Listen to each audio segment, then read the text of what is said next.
절기를 설명하고 있습니다. 1장 28장 말씀에 보시면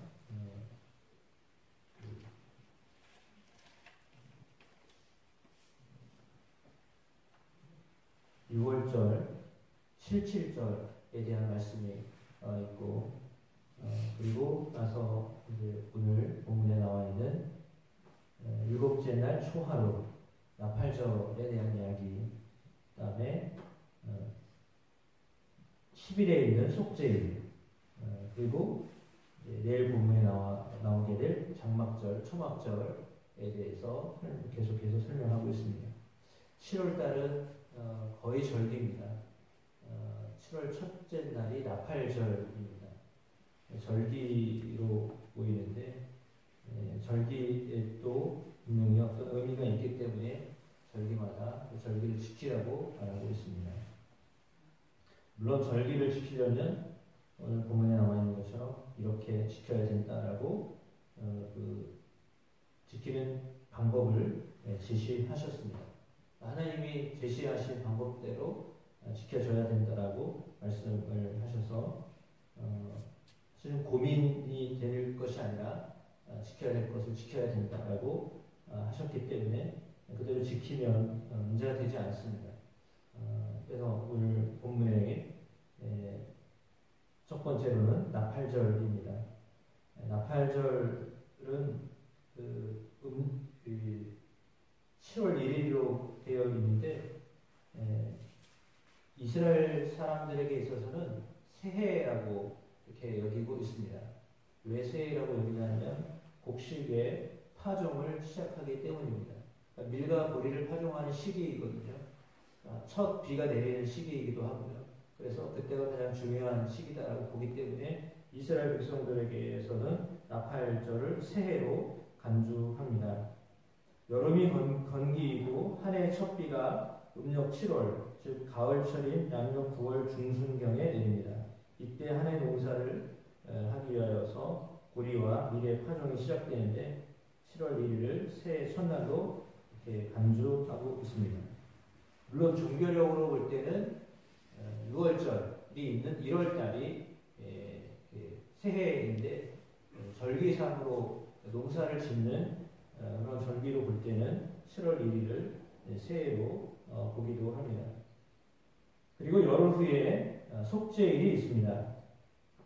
속죄일은 1년에 한 번 대제사장이 하나님께 들어가서 이스라엘 민족을 대신하여서 하나님 앞에 그 죄를 용서받는 그런 절기입니다. 그래서 속죄일은 상당히 중요한 의미가 있는데 그 절기도 7월에 들어가 있습니다. 그러니까 새해를 시작할 때 첫날을 하나님 앞에 제사드리고 열흘 뒤에 모든 백성들이 하나님 앞에서 또한 죄에 대한 문제를 해결받으려고 하였습니다. 새해를 출발하는 7월달은 이렇게 절기가 계속되어집니다. 7월 15일에 장막절이 있고요. 그러다 보면 7월달 한 달은 절기를 지키느냐고 농사를 지어야 되는 시기가 되어졌는데 근데 그렇게 바쁜 중에도 그 절기들이 계속되어졌다라고 하는 것입니다. 그래서 절기 가운데 절기가 농복이 시작하는 때에 이렇게 계속 겹쳐져 있음에도 불구하고 하나님 것을 지키라고 하셨던 것을 보면 그럼에도 불구하고 이 모든 일들이 하나님의 도심 가운데 진행되어진다라고 하는 것을 말씀에 말씀하고 있습니다. 농사의 시작도 그리고 이스라엘 백성들의 모든 그 삶의 어려운 문제들도 하나님이 해결해 주셔야 비롯되어질 수 있다라고 하는 것을 의미한다 이렇게 볼 수 있겠습니다.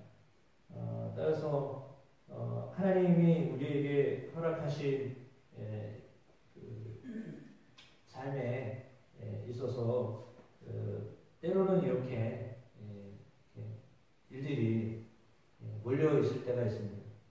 우리가 흔히 하는 말로 바쁠 때는 상당히 바쁘고 조금 여유가 있을 때는 여유가 있는데 그럼에도 불구하고 불구하고 그 바쁘고 분주할 때에도 하나님 잊지 아니하고 하나님 앞에 나아갈 수 있는 그것은 매우 중요한 것이다. 왜냐하면 하나님이 그 모든 일들에 있어서 하나님이 주관하시는 분이시기 때문이다 라고 하는 그 믿음으로 시작해야 된다라고 하는 것입니다. 그러니까 해야 할 것은 분명히 있습니다. 그 절기에 맞춰서 해야 할 일들이 많이 있지만 그럼에도 불구하고 그 모든 일들을 하나님 앞에서 제사로 시작하여라 라고 하는 것은 예배를 시작하라 해라 라고 하는 것은 그들에게 있어서 온전히 이제 하나님을 바라보고 시작해라 라고 하는 의미이기 때문입니다. 성회로 모일 때에는 노동을 하지 말아라 라고 명령하셨기 때문에 어쩌면 뭐 지금처럼 예배 시간이 우리의 편의에 따라서 되어지기가 우리 교회야 이제 한번 예배 드리니까 그런데 이제 큰 교회나 또 이제 다양한 층들이 모이는 교회는 새벽 기도부터 시작해서 1부, 2부, 3부, 4부, 5부, 6부 이렇게까지 하거든요. 그러면 그 시간에 맞춰서 와서 예배 드리고 가면 되는 그런 시스템이 되어 있잖아요. 그러니까 어떤 분들은 새벽 기도하고 주일 지킨 것으로 생각하고 이렇게 드리는 분이 있습니다. 그 시간이 안 맞는 분은 당연히 저 끝에 저녁 시간쯤 돼서 그 시간에 맞춰서 예배 드리기도 하고 그렇거든요. 그 주일을 지키게 하도록 하기 위함이다라고 하는 의미에서는 새벽부터 예배가 많아야 돼요. 왜냐하면 그 주일을 꼭 지켜야 되기 때문에 그런 의미로 볼 때는 그런데 그러나 또 반대로 생각하면 굳이 꼭 그렇게 해야 되나? 라는 생각을 하기도 합니다. 왜냐하면 이건 너무 좀 편의를 봐줘서 하는 것 아닌가? 라는 생각이 들기도 하거든요.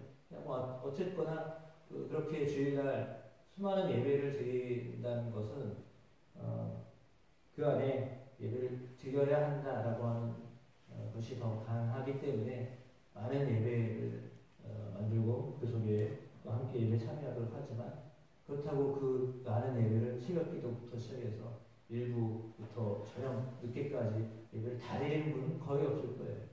그러니까 왜냐하면 꼭 지켜야 하도록 하기 위해서 이렇게 배려하는 차원에서 만든 거죠. 이런 말씀을 드리는 이유는 예배는 사실 그렇게 할 수 있으면 어쩌면 큰 배려이기도 하지만 그 형편에 따라서 이제 목사님들 많고 사역자들도 많고 그러면 그렇게 할 수도 있겠죠. 그렇지 근데 문제는 뭐냐면 그렇게 하다 보면 이 교제나 연합 이것들은 하기가 어렵습니다. 그러니까 예배는 됩니다. 본인이 예배드렸다라고 하는 것은 의미는 있는데 어떤 멤버십에 대한 공동체 안에서의 어떤 그 마음가짐은 흩어지기가 쉽거든요. 그래서 실은 이제 장단점이 있는 것 같습니다. 큰 교회들의 어떤 그런 장점이 있고 때로는 단점이 있죠. 왜냐하면 저도 생각을 해보면 그렇습니다. 때로는 엘리베이터를 타고 위로 올라가고 내려가기도 하거든요. 교회에 엘리베이터가 있으니까. 근데 엘리베이터 탔는데 누가 누군지를 모르니까 서로 인사를 안 합니다. 한 교인입니다. 근데 인사를 못 합니다. 알 수가 없기 때문에. 많으니까 누가 누군지를 알 수가 없어서 같은 교회에 다니고 있는데 모릅니다. 그러니까 이거는 좀 그렇다라고 하는 마음이 들기도 하거든요. 그러니까 같은 교회를 다니는데 예배가 다르니까 물론 예배 시간도 다르고 그리고 이제 뭐 속회나 뭐 이런 것들이 다 다르고 기관도 다 다르고 이러다 보니까 분명히 같은 교회 다니긴 하는데요. 누가 누군지를 모릅니다. 얼굴은 알지만 인사도 잘 못하는 게 정확하게 알 수가 없으니까 인사도 잘 못하는 거예요. 그런 문제들이 있기도 한데 오늘 본문을 통하여서 하나님이 그렇게 절기가 있을 때는 다 모이라고 했거든요. 성회로 다 모여라. 함께 다 모여서 함께 그 절기를 이렇게 감당해야 된다라고 말씀하십니다. 그러니까 흩어졌던 사람들이 그 절기 때는 다 모이도록 하신 겁니다. 함께 다 모여서 함께 하나님 앞에 예배하고 하나님 앞에서 또 하나님이 우리에게 허락하신 하나님의 은혜가 무엇인지를 기억하고 그 은혜로 또 다시 시작해라 라고 하는 것이죠. 그래서 뭐 굳이 이렇게 몇 번을 모여야 됩니까? 라고 말할 수 있지만 그거 나름대로의 하나씩 하나씩 다 의미가 있기 때문에 하나님이 이렇게 모이라고 하셨습니다. 말씀드린 것처럼 분주하고 바쁠 때입니다. 근데도 불구하고 7월 달에는 3번이나 모이라고 하셨어요. 첫날, 열째 날, 15째 날 이렇게 모이라고 하셨어요. 그렇게 바쁜데도 또 모이라고 하셨거든요. 근데 그만큼 그럼에도 불구하고 하나님이 우리에게 주시는 은혜가 얼마나 큰 것인가를 더 기억해라 라고 하는 취지이다라고 생각하면 바쁘고 분주해도 하나님을 더 생각해야 되겠구나 라고 하는 마음을 가지고 살아야 된다라고 하는 것을 말씀드리고 싶습니다. 물론 일하다 보면 저도 일해보니까 일하다 보면 솔직히 생각이 안 납니다.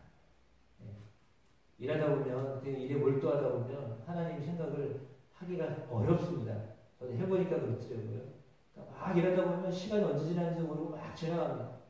그러다 보니까 이런 시간들을 정해놓은 거야. 그때 그렇게 바쁜데 그럼에도 불구하고 하나님 기억해라 라고 하는 거죠. 그러니까 항상 기억해야 되지만 사실 일하다 보면 또 살다 보면 분주하다 보면 하나님을 기억하지 못할 때가 있거든요. 거기에 집중하다 보면 그렇습니다. 근데 그럼에도 불구하고 하나님을 기억하는 습관을 갖는 것, 이것은 계속 반복이잖아요.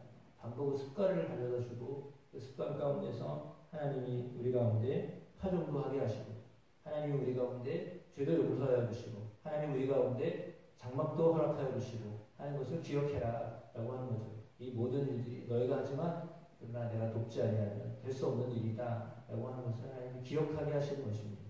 그래서 항상 하나님을 기억하며 살아낼 수 있는 은혜가 우리 가운데 있게 되어지기를 주님의 이름으로 축복합니다.